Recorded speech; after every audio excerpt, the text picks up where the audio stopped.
जोहार। जनमन की बात में आपका स्वागत है। मैं हूं आनंद कुमार। दोस्तों, जब से भारतीय जनता पार्टी ने अपने 66 उम्मीदवारों की सूची जारी की है, उसके बाद से भाजपा में भगदड़ की स्थिति है। और ख़ास करके कोल्हान में, जहां चार पूर्व मुख्यमंत्री या तो खुद चुनाव लड़ रहे हैं या उनके परिवार के निकट संबंधी चुनाव लड़ रहे हैं। जैसे जगन्नाथपुर में पूर्व मुख्यमंत्री मधु कोड़ा की पत्नी है गीता कोड़ा, सरायकेला से पूर्व मुख्यमंत्री चंपई सोरेन खुद चुनाव लड़ रहे हैं, जमशेदपुर पूर्वी से पूर्व मुख्यमंत्री रघुवर दास की बहू चुनाव लड़ रही हैं, कोटका से पूर्व मुख्यमंत्री अर्जुन मुंडा की पत्नी मीरा मुंडा हैं और घाटशिला से चंपई सोरेन के बेटे बाबूलाल सोरेन चुनाव लड़ रहे हैं। और इसके बाद भाजपा में जो भगदड़ मची है उसकी हालत बयान नहीं की जा सकती और लग रहा है कि भाजपा को इन सभी पूर्व मुख्यमंत्रियों को चुनाव लड़ाना, एक बाबूलाल मरांडी भी हैं जो धनवार की सीट से चुनाव लड़ रहे हैं, यानी भाजपा के सभी 5 पूर्व मुख्यमंत्री या तो खुद चुनाव लड़ रहे हैं या उनके निकट संबंधी चुनाव लड़ रहे हैं।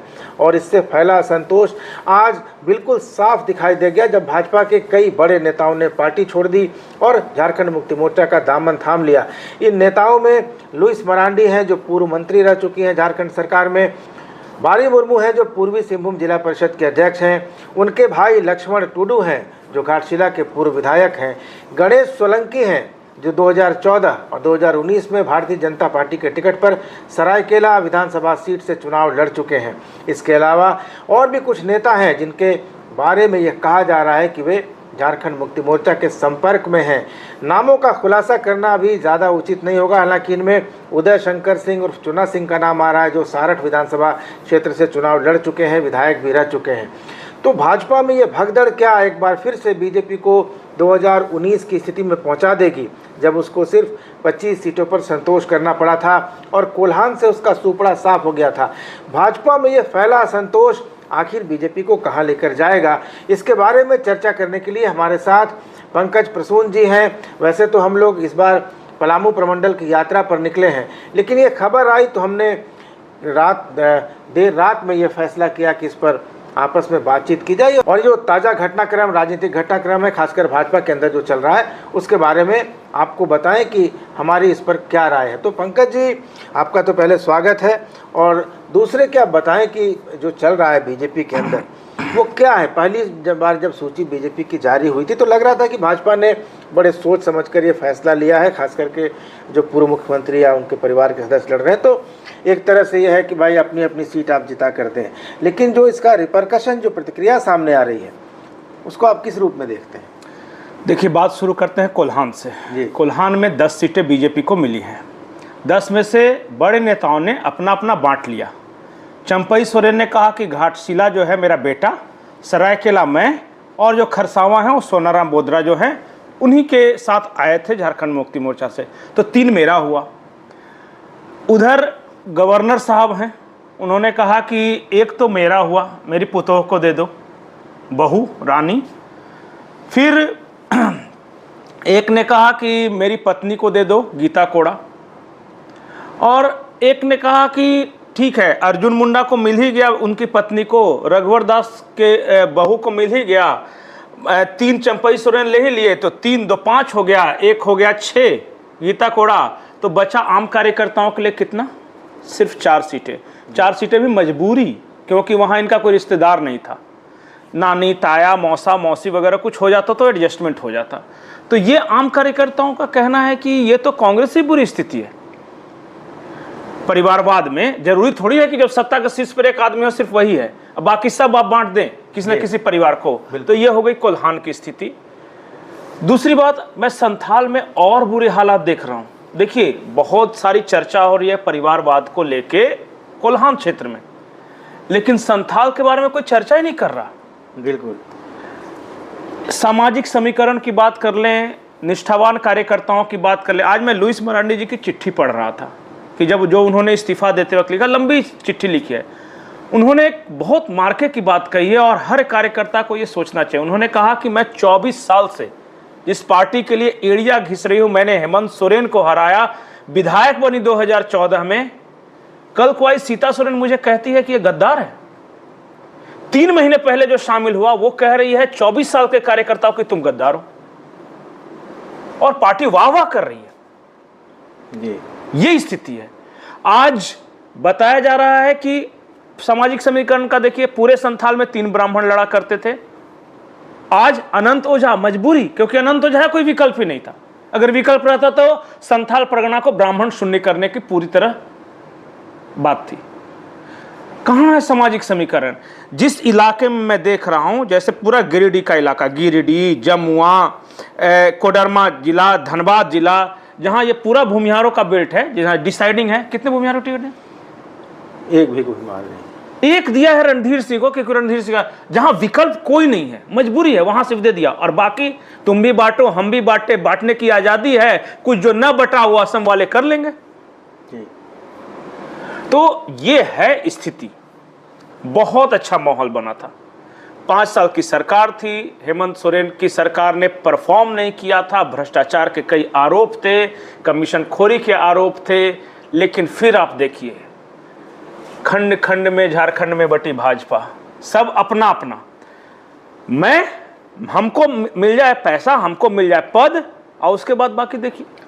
जीती हुई सीट को गंवाई कैसे जाती है। मैंने अपने पोस्ट में लिखा था कि कैसे बीजेपी 7-8 सीट तो यूं दान दे देती है, गिफ्ट, कि यहां हम जीत जाएंगे, लेकिन जीतेंगे नहीं, क्योंकि पार्टी की जीत से ज्यादा हमारे लिए व्यक्ति के अहंकार को तुष्टीकरण, उसको संतुष्ट करना ज्यादा जरूरी है। तो ये भाजपा का जो माइंडसेट है, वो लोकसभा के चुनाव के समय हमने देखा कि भारतीय जनता पार्टी 8 सीटों पर आ गई, और इसको भाजपा के तमाम बड़े नेता, चाहे वो प्रधानमंत्री नरेंद्र मोदी हो या अमित शाह हो या बाकी जो थे, इसको उपलब्धि के रूप में बताते रहे। जबकि भाजपा 12 सीटों से 12 से 9 आ गई, 9 आई थी, और भाजपा 8 पर आ गई। एनडीए 9 पर आ गया था 12 से, और इसको कह रहे थे ये लोग कि हमारी उपलब्धि है।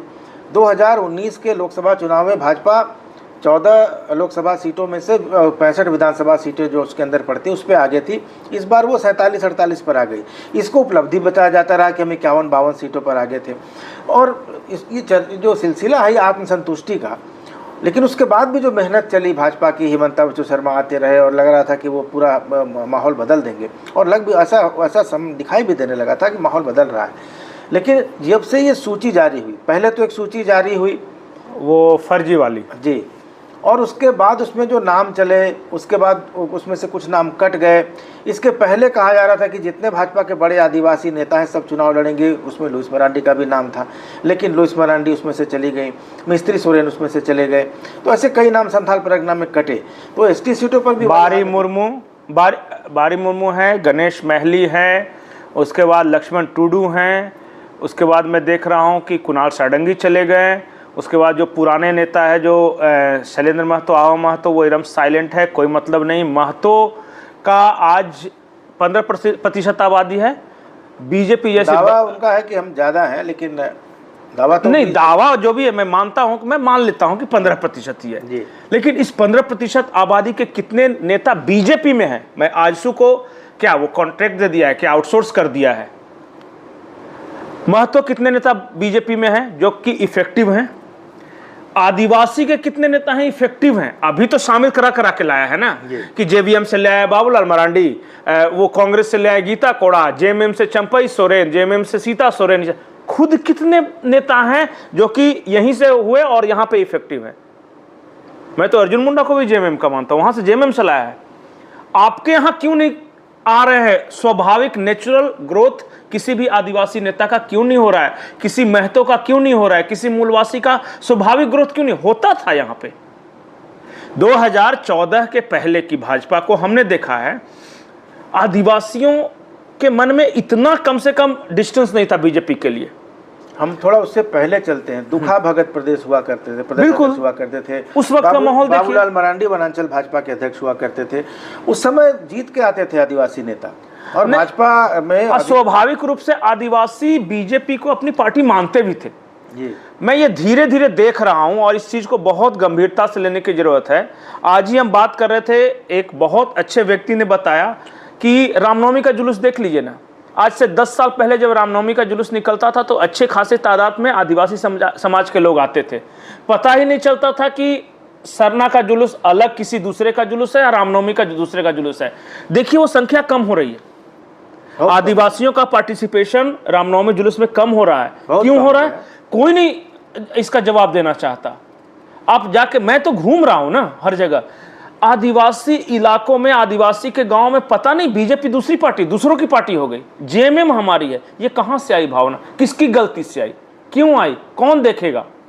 यही कारण कि बस ला के जीत लेंगे, अपना कोई पैदा नहीं करेंगे।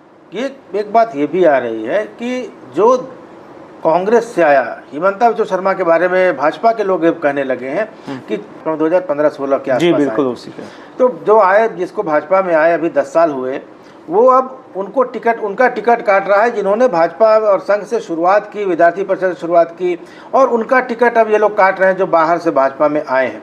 ये भी एक दुख का कारण ज़्यादा है। आपको लग रहा हो ये सिर्फ झारखंड में है, ये पूरे देश में है। आप किसी भी राज्य में चले जाइए, वहां एक स्वर है कि मूल भाजपा के कार्यकर्ताओं को दरकिनार कर अंतिम समय में, चुनाव के ठीक पहले जल्दी शामिल करने की प्रक्रिया शुरू कर दी जाती है। इसमें आरोप तो ये भी है कि पैसे का बहुत बड़ा खेल होता है, बहुत तरह के इसमें खेल शामिल है, और मैं नहीं कह रहा, खुद भाजपा वाले आरोप लगाते हैं। अगर हम झारखंड के ही परिप्रेक्ष्य में आप फोकस रखें तो बहुत लोग कह रहे हैं कि कमलेश सिंह कैसे आ गए भाजपा में अंतिम समय में, बहुत सारे और दूसरे नेताओं को कि कैसे आए, कैसे तुरंत टिकट मिल गया, कल अब शामिल होइए, आज टिकट विकट सब कंफर्म। और वहाँ जो 5 साल संघर्ष कर रहा है, जिसको उम्मीद है कि मुझे भी मिल सकता है, बोलते वो तो जिताऊ ही नहीं है। इसका मतलब कि आपके मूल कार्यकर्ता जो आपकी फैक्ट्री से निकले हैं, आरएसएस की फैक्ट्री से निकले, वो जिताऊ नहीं है। बस जिताऊ तो वो है जो कि आरजेडी से आ रहा है, कांग्रेस से आ रहा है, जेएमएम से आ रहा है। अगर जेएमएम, आरजेडी, कांग्रेस इतना ही जिताऊ नेता पैदा करता है तो आप क्या कर रहे हो? एक नए किस्म का रिएक्शन भी आ रहा है। जैसे आप जमशेदपुर पूर्वी की बात करें, वहाँ ऊपर तो दिख रहा है कि ठीक है, ज़्यादा लोग मुखर होकर नहीं बोलते हैं। जमशेदपुर छोटा शहर है तो लोग चाहते नहीं है कि किसी बड़े आपसे रिश्ता खराब होता है उससे, लेकिन अंदर अंदर वहाँ भी बहुत रिएक्शन है कि 25 साल रघुवर जी वहाँ से जीतते रहे, और उस एक तो बरगद के नीचे कोई पेड़ उगता नहीं है। उनके जाने के बाद अब उनके कार्यकर्ताओं को लगता था कि हमें थोड़ी जगह मिलेगी, हमें चांस मिलेगा, लेकिन अब उनकी बहू को टिकट मिल गया, तो अब वो भी देख रहे हैं कि भाजपा में उनका क्या भविष्य रह गया है। तो इन सब बातों को लेकर एक बड़ी चर्चा हो रही है, और यही कारण जमशेदपुर में भी कहा जा रहा है कि 1-2 लोग भाजपा के जो है, शिवशंकर सिंह घोषणा कर चुके हैं कि चुनाव लड़ेंगे। हालांकि बड़े नेता नहीं रहे हैं, लेकिन जमशेदपुर में अच्छा प्रभाव रखते हैं, अच्छे समाज सेवी हैं। तो इन सब चीज़ों से मुझे लगता है कि भाजपा अपनी गलतियों के चलते ही हारेगी। वो नहीं, मैं शुरू से ही 2 बात कहता था कि बीजेपी, पूछते थे लोग कि बीजेपी का क्या स्कोप है। मैंने कहा कि अगर टिकट बढ़िया से देंगे और आपस में एक दूसरे को नहीं हराएंगे तब सरकार बनेगी। पर ये 2 कंडीशंस ऐसे हैं कि जो बीजेपी फुलफिल कर ही नहीं सकती। मैंने कहा ना कि बिजनेस बनाया है। मैं एक चीज़ देखिए, यही भाजपा, मैं किसी पार्टी की बुराई नहीं कर रहा हूँ, जो मौजूदा भाजपा में जितने नेता, एक पूरी की पूरी पीढ़ी आडवाणी जी ने तैयार की। उसके बाद फिर हम देखें, और वो पीढ़ी कैसी थी कि बीजेपी से ही वो खुद उसको ग्रूम करते थे, बनाते थे। ये बाबूलाल मरांडी किसके हैं? आडवाणी जी के बनाए हुए हैं, ये ग्रूम किए हुए हैं। आप उस जमाने के जितने भी देखो, ये मध्य प्रदेश के आज शिवराज सिंह चौहान किसके हैं? आडवाणी जी के बनाए हुए हैं। ये गडकरी, इवन राजनाथ सिंह तो थोड़ा बहुत समकक्ष मान सकते हैं, लेकिन हर राज्य में एक ग्रूम करते थे अपने ही ऑर्गेनाइजेशन से। इनको ग्रूम नहीं करना है, इंस्टेंट नूडल बना रहे हैं। जो फेमस है उसको शामिल करा लो, जिसके पास जनाधार उसको शामिल करा लो। अब बताइए, जो आदमी यहां से विद्यार्थी परिषद है, संघ में स्वयंसेवक है, वो सब पहले इसको तैयार किया जाता था, ग्रूम किया जाता था, लोगों में किसकी साख अच्छी है वो सब, अब कुछ नहीं है, शामिल करो। इतना कौन मेहनत करेगा? अभी ये जो सिस्टम है ना, वर्तमान में बहुत अच्छा लग रहा है कि 150 कांग्रेस से शामिल करा लिए, 50-60 क्षेत्रीय पार्टियों से शामिल कर लिए, हो गए 200, और उसके बाद पता चला कि 10-20 बीजेपी वाले जीत ही जाएंगे, तो 250 के आसपास हो गए, 244 सीट आ गए, बस मोदी जी वाह वाह वाह। ये पूरे मैं देश के फिनोमिनन कह रहा हूं मैं। जब दिन खराब आएगा ना, जब दिन खराब आएगा तो जितना जल्दी इरोजन होगा आप कल्पना नहीं कर सकते। और आज प्रभाव है, इनके पास ऑर्गेनाइजेशन की शक्ति है, इनके पास पैसे की शक्ति है, इनके पास एक चेहरा है, तो लग रहा है कि सब रोजी पिक्चर दिख रहा है। जैसे ही वो सूर्य अस्ताचल की ओर बढ़ेगा, पता चलेगा घटा टोप, अंधेरा छा गया, पता ही नहीं चल रहा है क्या हो रहा है।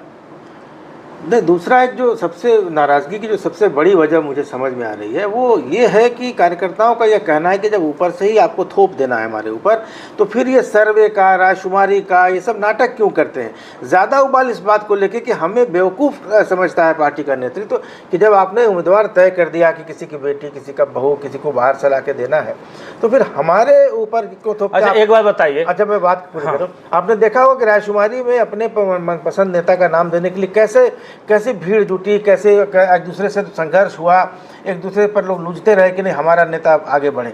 कई जगह बहुत अपरिस्थिति भी पैदा हुई, लेकिन ये सब इसलिए था कि हमारा चाहता नेता, जो लोकप्रिय नेता है, वो आगे बढ़े।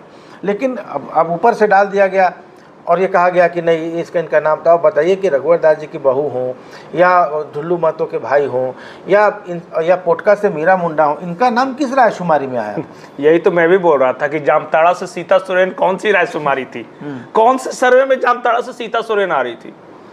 या फिर आपने स्वयं कहा कि जमशेदपुर ईस्ट से वो पूर्णिमा साहू जो है वो सर्वे में आई थी कि रायशुमारी में आई थी कि एजेंसी ने करवाया था? क्या कहीं दूर दूर तक नाम ही नहीं था। जबकि स्थानीय अखबारों में ये चर्चा और खरसावां से लड़ना चाहते थे अर्जुन मुंडा की पत्नी। शुरुआत में जो चर्चा थी खरसावां से, भले ही सर्वे रायशुमारी में उनका गया था, पोटका में तो 1, 2, 3 में कहीं नहीं थी। जमशेदपुर पूर्वी में भी उस दिन खबरें आई रायशुमारी के बाद कि सबसे ज्यादा लोगों ने रघुवर दास का नाम भेजा।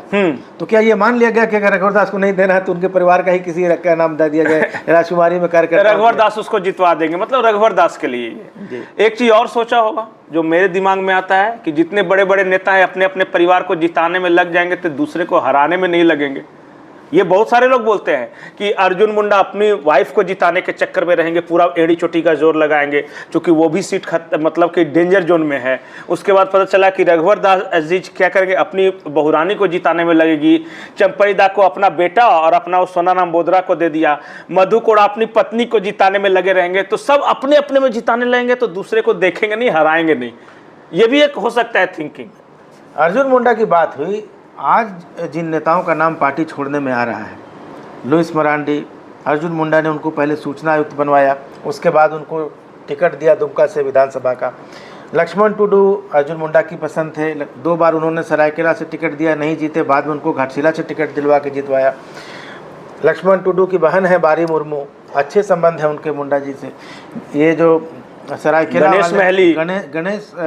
गणेश महाली बिल्कुल अर्जुन मुंडा जी के खेमे के माने जाते थे, उनके बिल्कुल विश्वस्त थे। उनको सरायकेला से 2 बार टिकट उनको दिलाने में जहाँ तक जानकारी है कहा जाता है कि अर्जुन मुंडा का हाथ था। तो और एक मेनका सरदार जो भी बीजेपी छोड़कर गई थी और फिर वापस आ गई, ये सब अर्जुन मुंडा के बनाए हुए नेता थे उस इलाके के। तो खैर पोटका से चुनाव लड़ रहे हैं, मीरा मुंडा चुनाव लड़ रही है, तो किसी तरह से मेनका सरदार को तो मना लिया गया। लेकिन इन सारे नेताओं ने पार्टी छोड़ दी है। तो क्या ये नहीं लग रहा है कि जिस तरह से, जैसे आपने कहा कि अडवाणी जिन नेताओं को ग्रूम किया उस तरह से अर्जुन मुंडा ने भी कुछ नेताओं को ग्रूम किया या बाकी नेताओं ने ग्रूम किया? अब असंतोष का ये आलम है कि लोग अर्जुन मुंडा के यहाँ रहते हुए भी पार्टियाँ छोड़कर जा रहे हैं। तो क्या मीरा मुंडा वहाँ चुनाव जीतेंगी और बाकी ये लोग छोड़ देंगे, तो क्या ये अर्जुन मुंडा की हार नहीं होगी? सिर्फ आप अर्जुन मुंडा का बात क्यों कर रहे हैं? रघुवर दास ने जिन्हें ग्रूम किया, अर्जुन मुंडा ने जिन्हें ग्रूम किया, अब आप देखिए ना, रघुवर दास ने भी तो लुइस मरांडी को मंत्री बनाया था। उन्होंने आज चिट्ठी में क्या लिखी कि कुछ नई भाजपा आ गई है जो कि ओरिजिनल भाजपा को बर्बाद कर रही है, खा रही है, बेइज्जती कर रही है, दरकिनार कर रही है। लुइस मरांडी ने लिखा। देखिए, मैं बार बार एक चीज़ बोलता हूं कि भाजपा को झारखंड में अपनी तासीर बदलनी होगी। और तासीर का मतलब बहुत सारे लोग पता नहीं कैसे लेते हैं, लेकिन मैं बोलता हूं अपना आउटलुक भी और अपना इनर लुक भी। आउटलुक का मतलब कि खूब गोरी गोरी चमड़ी में गए, फॉर्चूनर से गए, आदिवासी इलाकों में गले में मोटे की सोने की चेन लेके गए, नागपुर वाली संस्कृतनिष्ठ हिंदी बोल रहे हैं कि आपको ऐसा करना चाहिए, बूथ मैनेजमेंट ऐसा करना चाहिए। तो आदिवासी लोग सुन तो लेता है, लेकिन देखता है वो बड़का काबिल आए हैं, जाने के बाद वोट नहीं देता। तो यह है आउटलुक, ये बदलने आपको उनके बीच का लगना होगा। लगना चाहिए कि आप मूल झारखंड के हैं, यहाँ के लोगों से वोट मांगने आए। आप डिक्टेट नहीं कर सकते। और दूसरी इनर चीज, विचार, मैं बार बार बोलता हूं। और आप देखिए कि आजसू हो, झारखंड मुक्ति मोर्चा हो, इवन कांग्रेस राष्ट्रीय पार्टी है, लेकिन झारखंड में उसकी तासीर कैसी है, वो किस तरह की बातें करते हैं, किस तरह के नैरेटिव सेट करते हैं। आपको बोला जाएगा कि भैया ब्लॉक में बहुत कमीशन खोरी हो रही है, तो आप बोलेंगे कि आदरणीय नरेंद्र मोदी जी ने कहा कि पाकिस्तान पे सर्जिकल स्ट्राइक कर देंगे, अब बांग्लादेश को ये कर देंगे, और जियो राष्ट्र और हिंदू। यहाँ के लोग विधानसभा चुनाव में काहे, ठीक है ना, जिता दिया ना बड़ा चुनाव में, वहां तो फिर भी 10% वोट बढ़ जाता है। यहां आओ, जमीन पे उतरो। यहां के लोगों की क्या संकट है? भ्रष्टाचार, ट्रैफिक पुलिस परेशान करता है, बालू नहीं मिल रहा, ब्लॉक में जाते हैं तो उनको पैसे मांगते हैं राशन कार्ड बनाने के लिए। ये सब मुद्दे पे जब तक फोकस नहीं होगा ना ग्राउंड पे, तब तक ये नहीं। मोदी जी जो आएंगे वो तो करेंगे।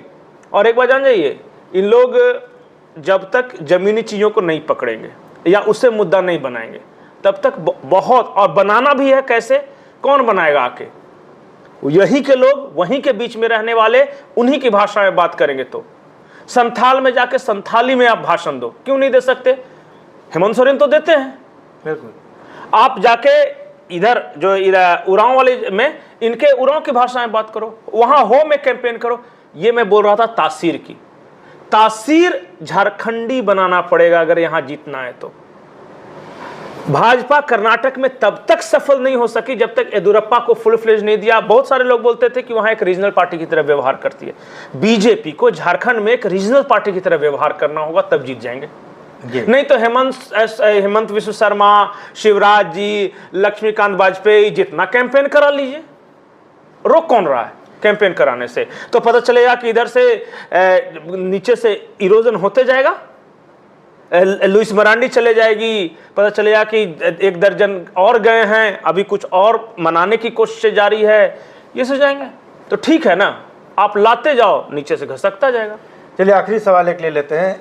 इन नामों में एक नाम की चर्चा मैंने नहीं की थी क्योंकि वे भाजपा छोड़ चुके थे। झारखंड मुक्ति मोर्चा से भाजपा में आए थे, वापस उन्होंने भाजपा छोड़ दी थी, चुनाव लड़ने की तैयारी कर रहे थे, आज झारखंड मुक्ति मोर्चा में शामिल हो गए। नाम है कुणाल सारंगी। और मज़ेदार बात यह है कि जहां भाजपा बिना कार्यकर्ताओं को, बिना नेताओं को विश्वास में लिए टिकट काट रही है, उनकी जगह बाहर से लाए नेताओं को बैठा रही है या परिवार के नेताओं को बैठा रही है, झारखंड मुक्ति मोर्चा में आज शामिल हुए नेताओं में जो एक नाम दिखा वो विधायक बहरागोड़ा समीर महंती थे और उनके ठीक बगल में कुणाल सारंगी खड़े थे। ये बताता है कि झारखंड मुक्ति मोर्चा नेतृत्व ने अगर कोई भी फैसला लिया है तो इन दोनों को विश्वास में लेकर शामिल कराया है। समीर मोहंती को ये शामिल जानते हुए शामिल कराया गया कि कुणाल वहीं से चुनाव लड़ते रहे हैं, तो इन दोनों के बीच कुछ ना कुछ अंडरस्टैंडिंग बनाने का प्रयास हुआ है, तभी दोनों साथ में दिखाई दे रहे हैं। ये भाजपा में होता हुआ दिखाई नहीं दे रहा है। शब्दों का फेर है। भाजपा निर्देश देती है, ये आग्रह करते हैं। ये आग्रह और निर्देश का फर्क पता है क्या है? हेमंत अपने बराबर लेवल पे आके बात करते हैं। अगर कुणाल सारंगी ने अप्रोच किया भी होगा ना, तो उन्होंने सबसे पहले समीर मोहंती पहले ये कहा होगा कि देख मेरे पास समीर है वहाँ पे, उससे मैं बात करूँगा क्या हो सकता है। तब समीर मोहंती को कॉन्फिडेंस में लिया होगा, तब शामिल किया होगा। बीजेपी निर्देश करती है पहले टिकट काटो और जब नाराज हो गए तब मनाने पहुँचो। अप्रोच में फ़र्क देख रहे हैं जी। अभी बहुत सारे लोगों के पास जा रहे हैं, लेकिन कब जा रहे हैं? जब ऑलरेडी नाराज हो गए। काश टिकट जारी करने के पहले कॉन्फिडेंस में ले लिया होता, या फिर पहले बता दिया होता कि देख भाई इस बार तुम्हारी गुंजाइश नहीं हो रही है, लेकिन प्लीज़ ऐसे ऐसे हम लोग सोच रहे हैं, जो मनाने के लिए अभी करे वो पहले कर देते ना, तो ये कोलाहल नहीं दिखता। इसलिए मैंने कहा कि वहाँ से निर्देश, ऑर्डर जारी होता है। यहाँ क्या होता है? आग्रह होता है। हम लोग को जब माफ़ कीजिएगा, मैं संघ की शाखाओं में जाता था तो एक बात हमेशा सिखाया जाता था कि संघ में निर्देश कभी नहीं होता, वहाँ हमेशा आग्रह होता है। पर बीजेपी में सिर्फ निर्देश अब हो रहे हैं। आग्रह, दोस्ताना व्यवहार, बराबरी।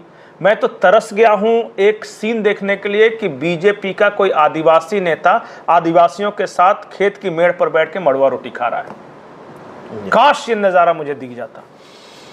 तो चलिए, चर्चा इतनी सारी हमने कर ली, लेकिन आपको अगर इस पूरे घटनाक्रम को, जितनी बातें हमने की, अगर उसको आपको 2 लाइन में समराइज करना हो कि भाजपा में जो ये चल रहा है इसका चुनाव पर क्या नतीजा आ सकता है, क्या असर पड़ सकता है, कैसे समराइज करेंगे इसको? देखिए, मैं बार बार यही बोलता हूँ कि बीजेपी हर चुनाव में 5 से 7 सीट गिफ्ट करती है, और इस बार आई एम सॉरी टू से बहरागोड़ा गिफ्ट किया है।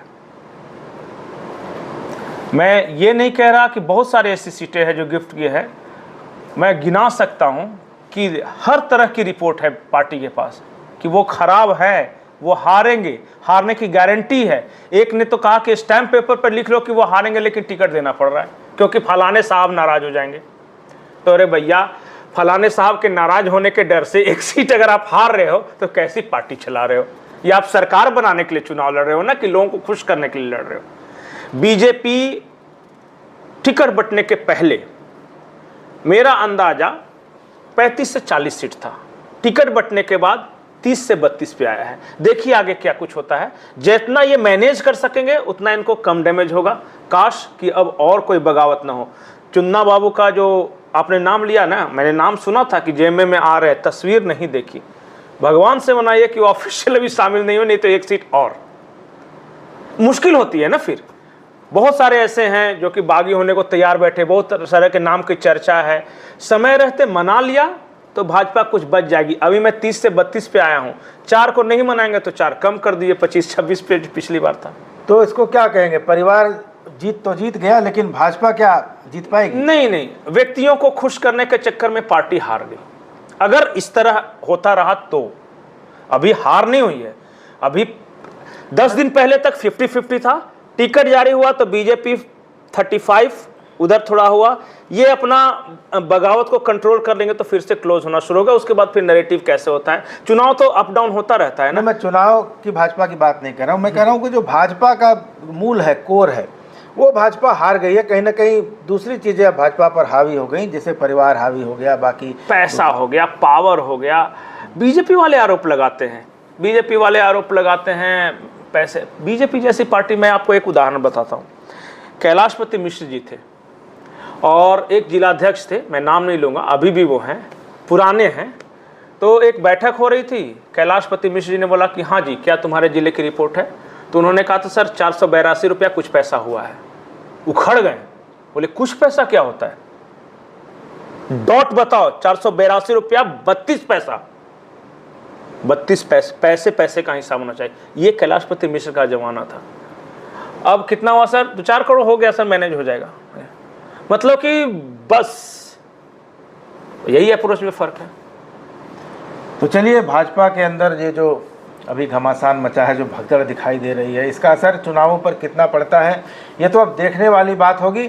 लेकिन फिलहाल भाजपा थोड़ी सी चिंतित, थोड़ी सी परेशान तो ज़रूर होगी, क्योंकि जो सोचकर उसने सूची जारी की थी वो अब उसी पर भारी पड़ती हुई दिखाई दे रही है। दोस्तों, ये वीडियो अच्छा लगा हो तो ज़्यादा से ज़्यादा लाइक और शेयर कीजिएगा, चैनल को सब्सक्राइब ज़रूर कर लीजिएगा।